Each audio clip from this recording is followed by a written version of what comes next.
বিসমিল্লাহির রহমানির রহিম। আসসালামু আলাইকুম ওয়া রাহমাতুল্লাহ। Welcome to Riaz economic zone. আমি মোহাম্মদ রিয়াজ, সহকারী অধ্যাপক, অর্থনীতি বিভাগ, শহীদ প্রেসিডেন্ট জিয়াউর রহমান কলেজ, ঢাকা। লেখক ব্যতিক্রম পাবলিকেশনস এবং মাইলস্টোন পাবলিকেশনস। তো এখন তোমাদের সাথে শেয়ার করব সেট তত্ত্বের সবচেয়ে গুরুত্বপূর্ণ ধারণা, সেটের নিয়ম বা সেটের বিধি বা সেটের ল। অর্থাৎ এই সেট তত্ত্বের মধ্যে আমাদের কিছু নিয়ম কানুন রয়েছে। এই নিয়ম কানুনগুলো অনেক শিক্ষার্থী দেখা যায় মুখস্থ করে থাকে। তো তোমরা যদি লগুলো মুখস্থ করো, অনেক সময় ভুল হয়ে যাওয়ার সম্ভাবনাই বেশি।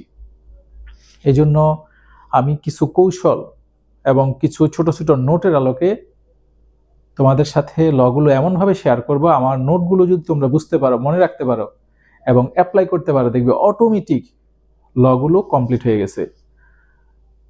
তো এই লগুলো থেকে আমাদের দুই ধরনের অঙ্ক আসে। এই লগুলোর প্রমাণ আসে। আমাদের কিছু অঙ্ক দেওয়া থাকে, কিছু সেট দেওয়া থাকে, সেখান থেকে লগুলো প্রমাণ আসে, যেটাকে আমরা বলি অঙ্কের সাহায্যে লয়ের প্রমাণ। আবার দেখা যায় অঙ্ক ছাড়া সেটের লয়ের প্রমাণ আসে। তো যদি অঙ্ক দিয়ে আসে তাহলে আমরা এক সিস্টেমে প্রমাণ করে থাকি, আর যদি অঙ্ক ছাড়া আসে তাহলে আমরা আরেক সিস্টেমে প্রমাণ করে থাকি। তো এখন আমি তোমাদের সাথে শেয়ার করব যে আমাদের এই সেট তত্ত্বে সাধারণত কি কি ল রয়েছে। তারপর এই লগুলো আমি কিভাবে তোমরা মনে রাখবে তার জন্য আমি কিছু ছোট ছোট নোট দেব। এই নোটগুলো যদি বুঝতে পারো তাহলে আশা করি 90% এই লগুলো তোমাদের আয়ত্তে চলে আসবে। তাহলে আসো প্রথমে আমরা দেখি যে এখানে কি কি ধরনের ল রয়েছে।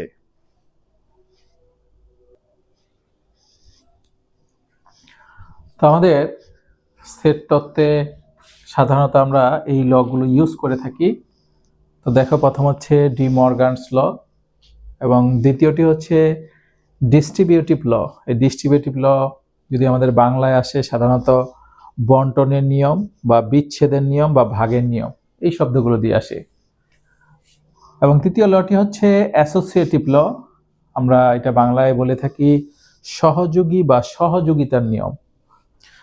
আমাদের 4 নং লটি হচ্ছে কমিউটেটিভ ল, আমরা যেটাকে বাংলায় বলে থাকি বিনিময় নিয়ম। আমাদের 5 নং লটি হচ্ছে আইডেমপোটেন্ট ল, বা এটাকে আমরা বলে থাকি একক্রম বিধি বা নিয়ম। এবং 6 নং লটি হচ্ছে আইডেন্টিটি ল, আমরা বাংলায় বলে থাকি অভেদের নিয়ম। এখন তোমরা যদি এই লটা না জানো, অনেক সময় দেখা যায় যে আমাদের একটি অঙ্ক আসছে, তো সেখানে লটা প্রশ্নের মধ্যে প্রশ্নকর্তা লিখে দিয়েছে, তাহলে তোমাদের জন্য কিন্তু অঙ্কটা অনেক সহজ হয়ে গেল। আবার দেখা যায় অনেক সময় অঙ্ক আসে, অঙ্কটা দিয়ে জাস্ট লয়ের নামটি বলে দেয়। সেক্ষেত্রে তোমরা যদি লটি না জানো তাহলে কিন্তু তোমরা প্রমাণটি করতে পারবে না, অঙ্কটির সমাধান করতে পারবে না। এই জন্য লটি অবশ্যই তোমাদেরকে জানতে হবে, মনে রাখতে হবে।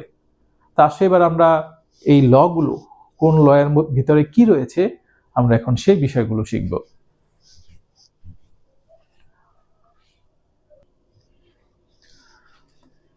তো প্রতিটি লয়ের দুটি অংশ থাকে, আমরা প্রথম অংশ এবং দ্বিতীয় অংশ বলে থাকি। অর্থাৎ প্রত্যেকটি লকে আমরা দুই ভাগে ভাগ করতে পারি। প্রথম ভাগকে আমরা প্রথম অংশ এবং দ্বিতীয় ভাগকে আমরা দ্বিতীয় অংশ বলবো। এরপর দেখো, এই যে নোটটি রয়েছে, এই নোটটির ভিতরে আমি 3টি স্টার দিলাম, মানে অত্যন্ত গুরুত্বপূর্ণ একটি নোট। আমরা প্রত্যেকটি লয়ের মধ্যে দেখা যায় এই নোটটি অ্যাপ্লাই করব। কোন লয়ের প্রথম অংশে যদি ইউনিয়ন থাকে তাহলে দ্বিতীয় অংশের ওই জায়গায় আমরা ইন্টারসেকশন বসাবো।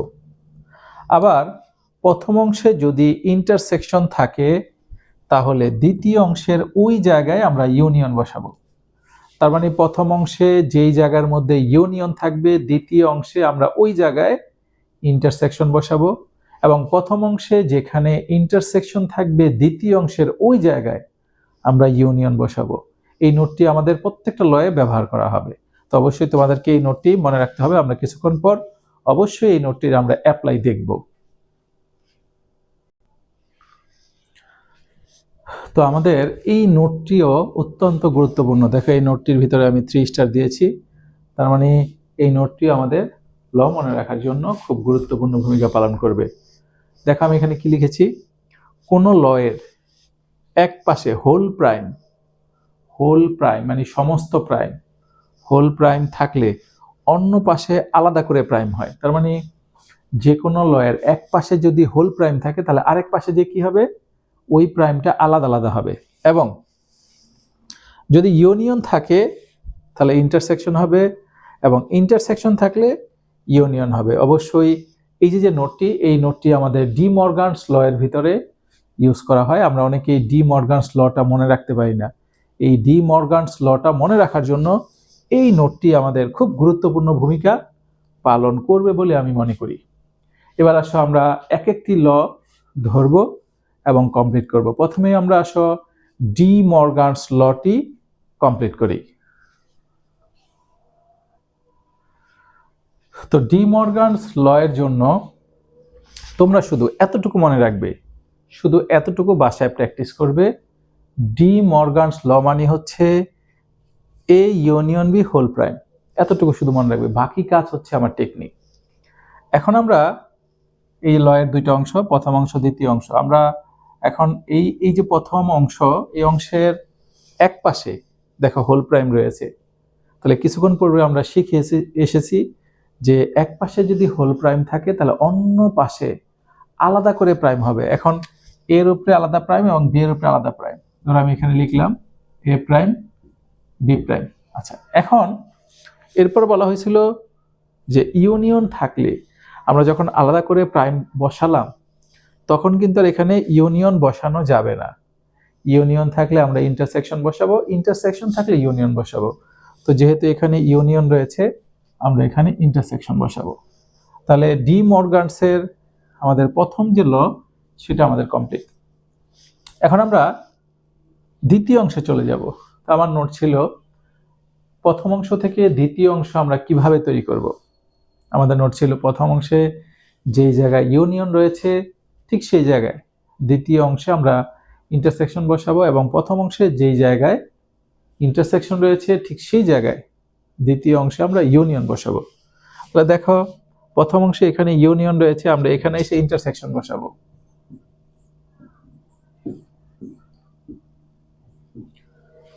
এখানে দেখো ইন্টারসেকশন রয়েছে, তাহলে আমরা ইউনিয়ন বসাবো। তাহলে এ প্রাইম ইউনিয়ন বি প্রাইম। তাহলে আমাদের ডি মর্গানস ল কমপ্লিট। হ্যাঁ, আমাদের যখন অঙ্ক আসবে দেখা যায় অনেক সময় এই দুইটা ল বা একটা ল ওরা যদি প্রশ্নে মেনশন করে দেয়, শুধু আমরা ওই লটি প্রমাণ করব। আর যদি বলে ডি মর্গানস ল প্রমাণ করো, তাহলে আমাদের দুটি অংশই প্রমাণ করে আসতে হবে। আমি এখানে এ বি দিয়ে শিখালাম, কিন্তু দেখা যায় আমার প্রশ্নের মধ্যে এ বি এর পরিবর্তে দেখা গেল আমাদের সেট দুটি এক্স ওয়াই দিয়ে আসলো, তখন কিন্তু তোমরা এই D Morgan's law A B দিয়ে লিখতে পারবে না, তখন তোমাদেরকে এক্স ওয়াই দিয়ে লিখতে হবে। তার মানে এর পরিবর্তে আমরা এক্স বসাবো, বি এর পরিবর্তে ওয়াই বসাবো, বাকি সবকিছু ঠিক থাকবে। তাহলে আশা করি ডি মর্গানস ল তোমাদের কমপ্লিট। এবার আসো আমরা ডিস্ট্রিবিউটিভ লটি কমপ্লিট করি।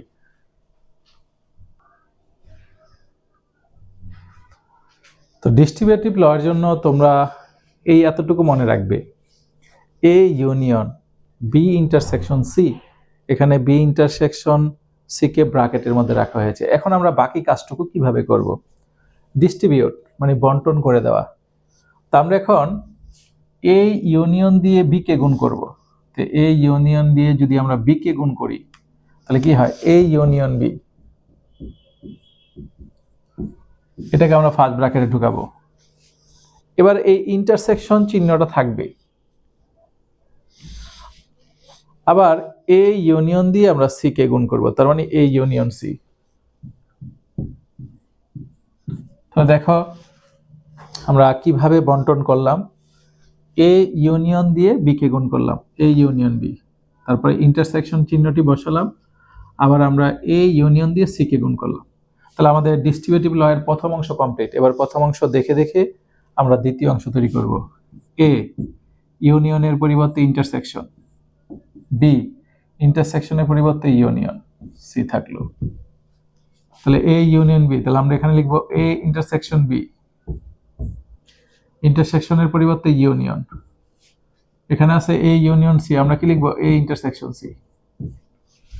তাহলে আমাদের ডিস্ট্রিবিউটিভ ল আমরা যদি ঠিক এভাবে মনে রাখি তাহলে আমাদের জন্য অনেক সহজ হবে। আর তোমরা যদি এটা ডাইরেক্ট মুখস্থ করো ভুল হয়ে যাবে, ভুল হওয়ার সম্ভাবনা বেশি। তাহলে আমাদের ডিস্ট্রিবিউটিভ ল কমপ্লিট। এবার আসো আমরা কমপ্লিট করি অ্যাসোসিয়েটিভ ল।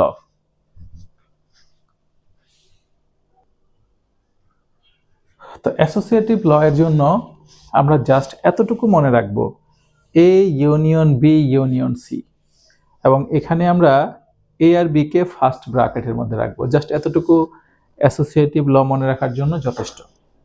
এবার আমরা ডান পাশে কি করব? দেখো অ্যাসোসিয়েটিভ শব্দের অর্থ কি? সহযোগী বা সহযোগিতার নিয়ম। ধরো এখানে মাঝখানে কে রয়েছে? মাঝখানে বি রয়েছে। তো বি একবার এর সাথে মিলিত হবে। তো বি এর সাথে মিলিত হয়েছে, যেটাকে আমরা বাম পাশে দেখাইছি। ঠিক যখন আমরা ডান পাশে চলে যাব বি সি এর সাথে মিলিত হবে। তার মানে আমি যদি সেম জিনিসটাকে এখানে লিখি A union B union C, তো এখানে বি এর সাথে মিলিত হয়েছে, ওই পাশে যে বি সি এর সাথে মিলিত হবে। আমাদের অ্যাসোসিয়েটিভ ল এর প্রথম অংশ কমপ্লিট। এবার প্রথম অংশ দেখে দেখে আমরা দ্বিতীয় অংশ তৈরি করব। জাস্ট ইউনিয়নের পরিবর্তে ইন্টারসেকশন বসাবো এবং ইন্টারসেকশনের পরিবর্তে ইউনিয়ন বসাবো। আসো এখানে তাহলে কি লিখবো? A intersection B intersection C equal A intersection B intersection C, B intersection C ব্র্যাকেটের মধ্যে থাকবে। তো তোমরা যদি অ্যাসোসিয়েটিভ লটি ঠিক এভাবে মনে রাখো আমার মতো করে, আশা করি তোমাদের ভোলার সম্ভাবনা খুব কম। তাহলে আমাদের অ্যাসোসিয়েটিভ ল কমপ্লিট। এবার আমরা শিখব কমিউটেটিভ ল। তো আসলে আমরা কমিউটেটিভ লটি কমপ্লিট করি। তো কমিউটেটিভ ল এর জন্য আমরা জাস্ট এতটুকু মনে রাখবো এ ইউনিয়ন বি।